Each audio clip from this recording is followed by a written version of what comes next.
true. Nervous.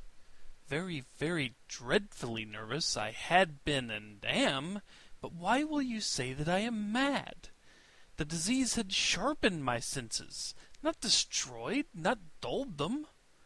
Above all was the sense of hearing acute.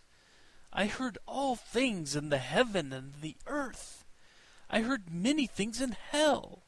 How, then, am I mad? Hearken, and observe how healthily, how calmly I can tell you the whole story. It is impossible to say how first the idea entered my brain, but once conceived, it haunted me day and night. Object, there was none. Passion, there was none. I loved the old man. He had never wronged me. He had never given me insult. For his gold I had no desire. I think it was his eye. Yes, it was this. He had the eye of a vulture, a pale blue eye with a film over it. Whenever it fell upon me, my blood ran cold, and so by degrees, very gradually, I made up my mind to take the life of the old man, and thus rid myself of the eye forever. Now this is the point. You fancy me mad. Madmen know nothing. But you should have seen me. You should have seen how wisely I proceeded, with what caution, with what foresight, with what dissimulation I went to work. I was never kinder to the old man than during the whole week before I killed him. And every night, about midnight, I turned the latch of his door and opened it, oh, so gently. And then, when I had made an opening sufficient for my head, I put in a dark lantern, all closed that no light shone out, and then I thrust in my head. Oh, you would have laughed to see how cunningly I thrust it in. I moved it slowly, very, very slowly, so that I might not disturb the old man's sleep. It took me an hour to place my whole head within the opening so far that I could see him as he lay upon his bed. Ha! Would a madman have been so wise as this? And then, when my head was well in the room, I undid the lantern cautiously, oh, so cautiously. Cautiously, for the hinges creaked. I undid it just so much that a single thin ray fell upon the vulture eye. And this I did for 7 long nights, every night, just at midnight.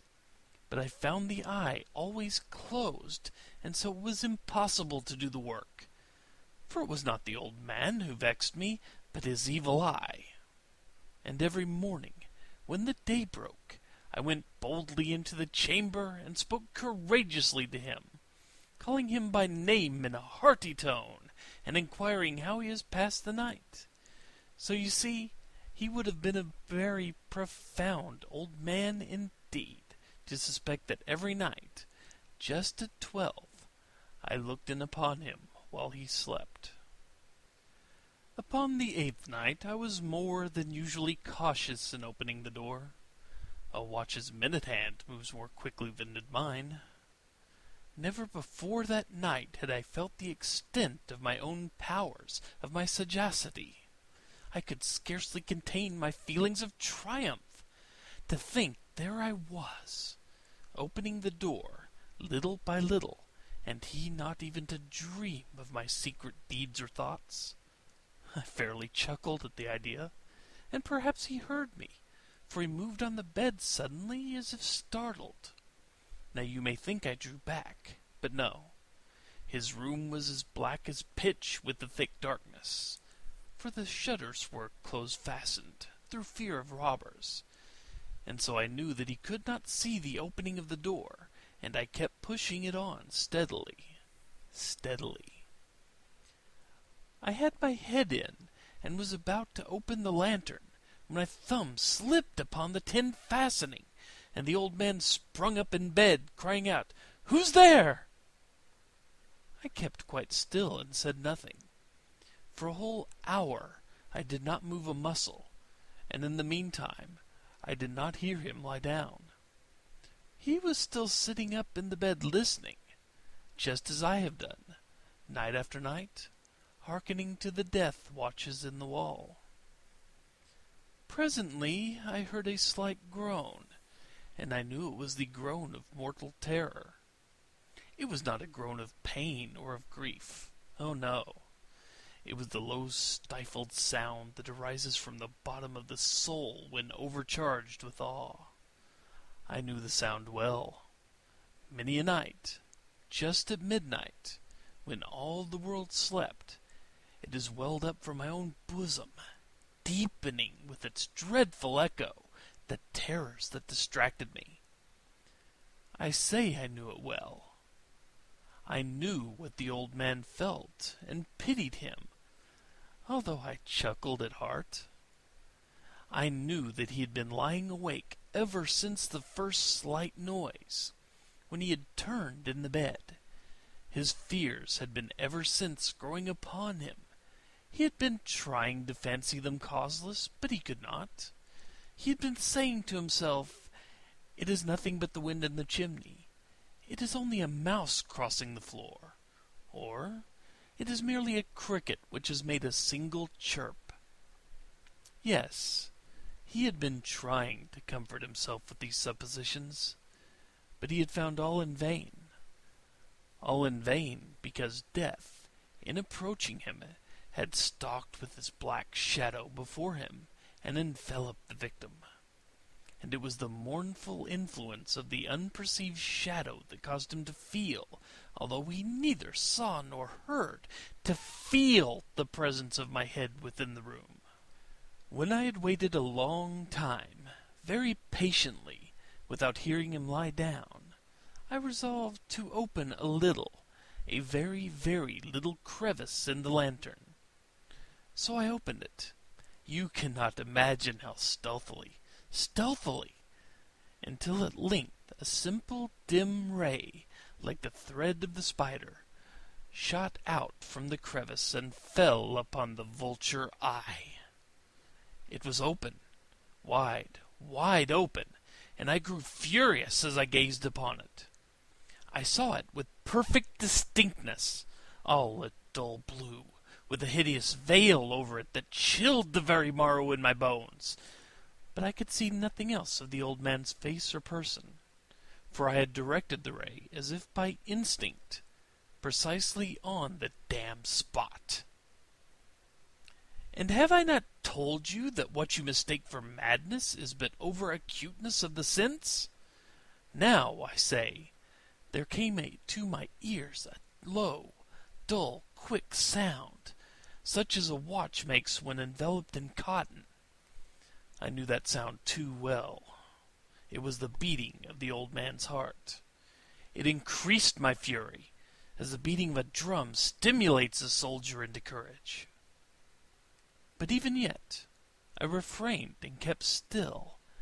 I scarcely breathed. I held the lantern motionless. I tried how steadily I could maintain the ray upon the eye. Meantime, the hellish tattoo of the heart increased. It grew quicker and quicker, and louder every instant. The old man's terror must have been extreme. It grew louder, I say louder, every moment. Do you mark me well? I have told you that I am nervous. So I am. And now, at the dead hour of the night, amid the dreadful silence of that old house, so strange a noise as this excited me to uncontrollable terror. Yet, for some minutes longer, I refrained and stood still. But the greeting grew louder. I thought the heart must burst. And now a new anxiety seized me. The sound would be heard by a neighbor. The old man's hour had come. With a loud yell, I threw open the lantern and leaped into the room. He shrieked once only. In an instant I dragged him to the floor and pulled the heavy bed over him. I then smiled gaily, to find the deed so far done. But for many minutes the heart beat on with a muffled sound. This, however, did not vex me. It would not be heard through the wall. At length it ceased. The old man was dead. I removed the bed and examined the corpse. Yes, he was stone dead. I placed my hand upon the heart and held it there many minutes. There was no pulsation. He was stone dead. His eye would trouble me no more. If you still think me mad, you will think so no longer when I describe the wise precautions I took for the concealment of the body. The night waned, and I worked hastily, but in silence. First of all, I dismembered the corpse. I cut off the head and the arms and the legs. I then took up 3 planks from the flooring of the chamber and deposited all between the scantlings. I then replaced the boards so cleverly, so cunningly, that no human eye, not even his, could have detected anything wrong. There was nothing to wash out, no stain of any kind, no blood spot whatsoever. I had been too wary for that. A tub had caught all.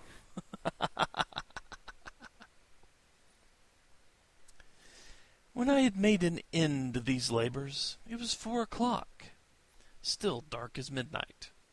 As the bell sounded the hour, there came a knocking at the street door. I went down to open it with a light heart, for what had I now to fear? There entered 3 men, who introduced themselves with perfect suavity as officers of the police. A shriek had been heard by a neighbor during the night. Suspicion of foul play had been aroused. Information had been lodged at the police office, and they, the officers, had been deputed to search the premises. I smiled, for what had I to fear? I bade the gentleman welcome. The shriek, I said, was my own in a dream. The old man, I mentioned, was absent in the country. I took my visitors all over the house. I bade them search well. I led them, at length, to his chamber. I showed them his treasures, secure, undisturbed. In the enthusiasm of my confidence, I brought chairs into the room, and desired them here to rest from their fatigues, while I myself, in the wild audacity of my perfect triumph, placed my own seat upon the very spot beneath which reposed the corpse of the victim. The officers were satisfied. My manner had convinced them. I was singularly at ease. They sat, and while I answered cheerily, they chatted of familiar things. But ere long, I felt myself getting pale and wished them gone. My head ached, and I fancied a ringing in my ears, but still they sat and still chatted. The ringing became more distinct. It continued, and became more distinct. I talked more freely to get rid of the feeling, but it continued and gained definiteness, until at length I found that the noise was not within my ears. No doubt I now grew very pale, but I talked more fluently and with a heightened voice. Yet the sound increased, and what could I do? It was a low, dull, quick sound, much such a sound as a watch makes when enveloped in cotton.